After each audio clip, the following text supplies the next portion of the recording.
LoreWarrior Online Double Feature STC-2C Striker.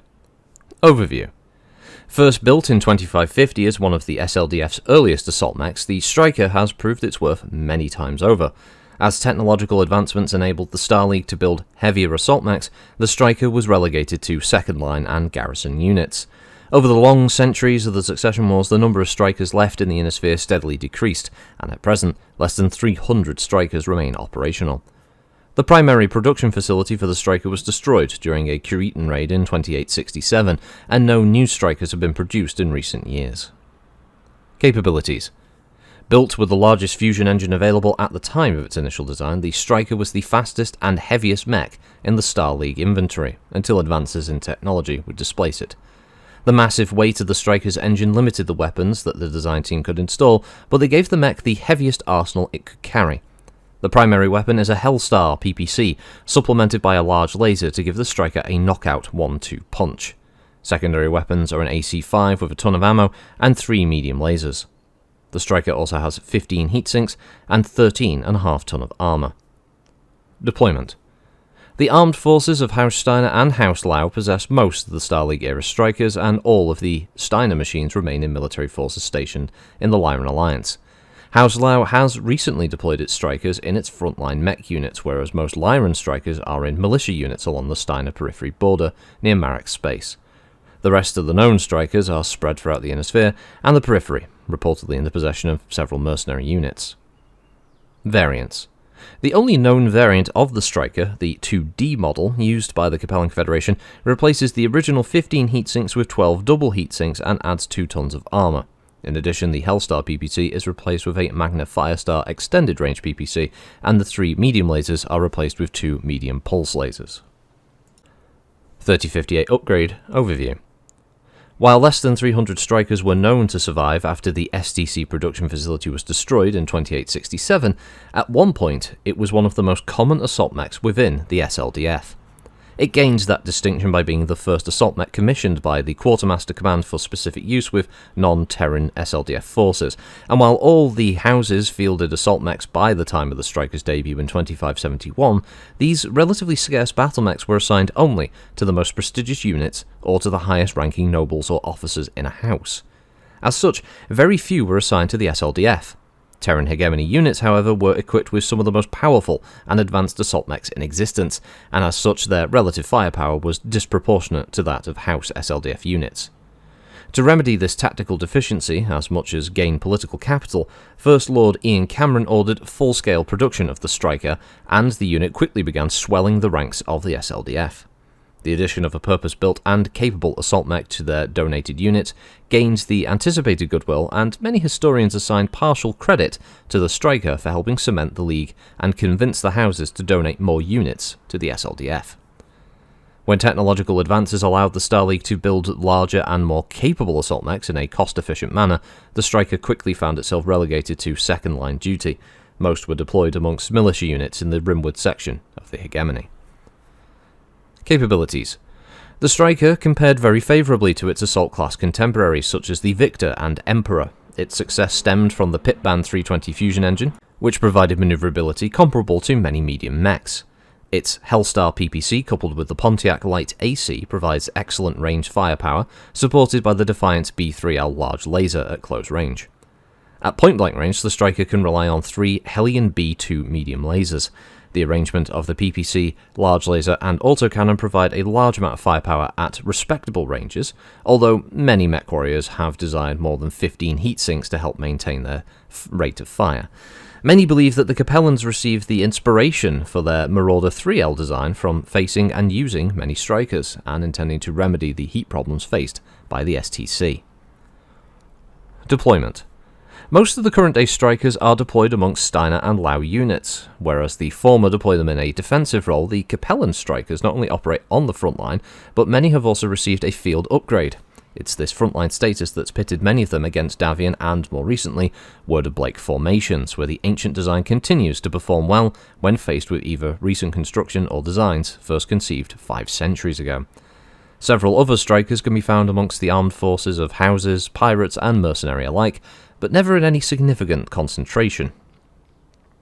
Variants. The Lao variant, known as the STC-2D, replaces the overtaxed heatsink array with a far more efficient arrangement of 12 double-strength heatsinks. The reduction in weight has allowed the Capellans to upgrade its armour and replace the lasers with medium pulses.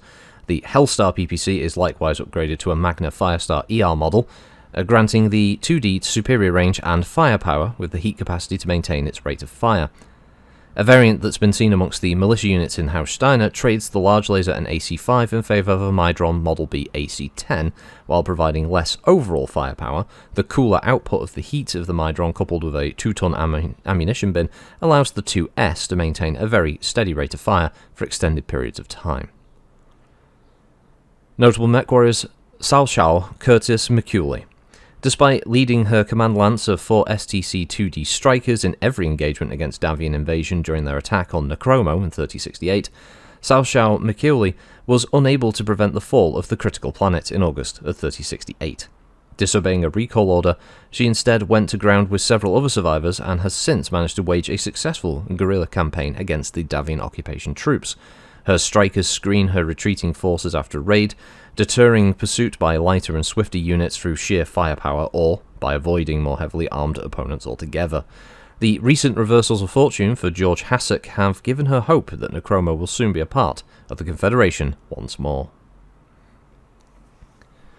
So the Striker, mass 80-ton, chassis Ford CVX-21, power plant is a Pitban 320 with a cruise speed of 43 kph and a max speed of 65 kph. No jump capacity. Its armour is Leviathan Plus. Armament is a Hellstar particle projector cannon, a single Defiance B3L large laser, a Pontiac light class AC-5, and 3 Hellion B2 medium lasers. It's manufactured by Stormvanger Assemblies Unlimited, but no primary factory. Its communication system is the Basics 200, and its targeting and tracking system is the Randa Crosshairs. What does this translate to? Well, it translates to a walk of 4 and a run of 6. It has 15 standard heatsinks normally, with 9 armour on the head, 35 on the CT with 10 on the rear, 25 on the side torsos with 8 on the rear, and 22 on the arms and 26 on the legs. It has a right torso mounted PPC, a left torso mounted large laser, a left arm mounted AC-5 with 20 rounds of ammo, and 2 medium lasers in the centre torso and 1 medium laser in the head. This translates into artwork that looks friggin' horrible, which is a shame because the Striker, it's a good mech, but yeah, this artwork, woo, it's not doing it any favours, not one iota, not one jot. I mean, look at the size of that left arm mounted AC-5, that thing is feckin' huge. It gives the arm this ridiculous size scale, it's wide as all hell, it's got this big dumpy round thing at the bottom between its legs, which it seems to have been a fan favourite sort of style for Luce at a later stage, so you seem to like putting these big round bits on the bottom. I don't know why. It's got these weird webbed feet like some kind of fish boy, and it's kind of like knight helmet kind of design thing for the head, which I don't dislike, but I just think this thing could have been redesigned to be better. In fact, let's take a look, shall we? Sauna, alright, let's go there, click that, yeah, let's tell the thing to bugger off, yeah, and so we're gonna go, Striker, yes, we want the Battlemech, not the combat vehicle. Nope, they've not updated the art for the Striker. Well, that is an absolute crime, a travesty, I say. I'm sure a miniature does a better job with this poor thing, but it is a good mech. It's got decent firepower, it can engage at all ranges, and it's, pretty decently armoured for 80 ton. 4 and 6 is a good speed, it can keep up with most of the heavier mechs, around the 65 to 75 tonnage. It can weather a few hits, and it can return a decent amount of fire back. Considering its age, it is a very old mech. And, yeah, the fact that this thing still isn't being produced is a bit strange. I would have thought the Strikers would still be knocking about, but whatever. It's Battletech, like anyone sat there going like, well, in our campaign, there is exactly this many, this number of mechs available, so there's no way that our forces would be able to procure one. I've got 10 miniatures, I'm going to fucking use them, it cost me a fortune. It took me ages to paint them, I'm not using these miniatures, guys. Oh, fine, whatever. Oh, immersion in the universe. So... yeah, it doesn't really matter. It's a nice bit of fluff, obviously, that there's a mech that's that old that's still going. It's also one of those mechs that I would totally use as a villain at the end of a campaign for the players to go, oh shit, it's an assault mech.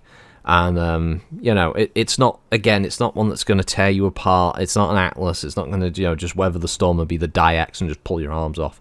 or something like that. It's not going to be like a Fafnir or some stupid, like, murder machine. It's got enough threat to armor balance for you that it's gonna put a bit of fear of God into the player, but it also means that they're able to kind of maneuver around it. Obviously, in more kind of competitive and group games, totally different factor. I usually come at these things from the perspective of running smaller scale battles and campaigns and sort of long form kind of battles, rather than from the perspective of, like, having the big hex boards, like really long ones, and multiple like companies and battalions and stuff of forces fighting. So I look at it from that perspective, and I'm sure in other scenarios the mech has its other strengths and other weaknesses that become more apparent. But it is the kind of thing. It's also the kind of mech that you could reward players with, again, because it's an assault mech that, as a GM, it's not gonna ruin your game. It's not gonna make things awful for you, because you're not gonna be sat there going like, oh god, this fight, I've got this great scenario set up, and that guy's why did I let him have that mech? Oh, and then, he just he vaporizes your big impressive thing instantly because it's got all the guns.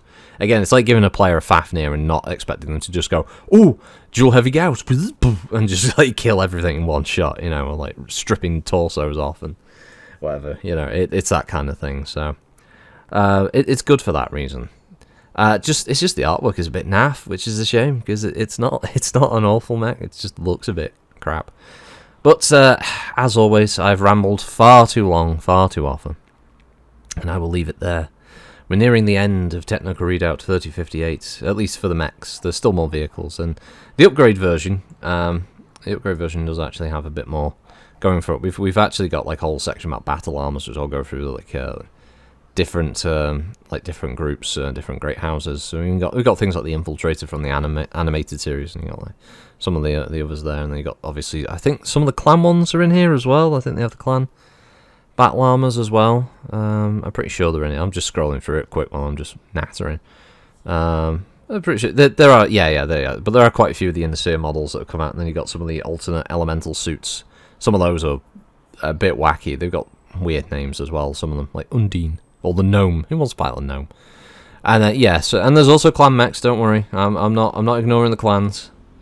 It's just the way that they're laid out in the book. It's not conducive to being able to sort of jump around. But yeah, the clan mechs. The stuff I haven't covered here is the Fire Falcon. I think I have done one for the Battle Cobra, but so I'll have to double check that. I don't think I've done the Grendel. I'm pretty sure I haven't done the Grizzly. I don't think I've done the Crossbow. Might not have done the Kingfisher. I don't remember doing that. That's my favourite one. Turkina, for instance, that kind of thing. So there's still a few. There's a few like clan ones getting there. It's just the clans just don't have as much stuff.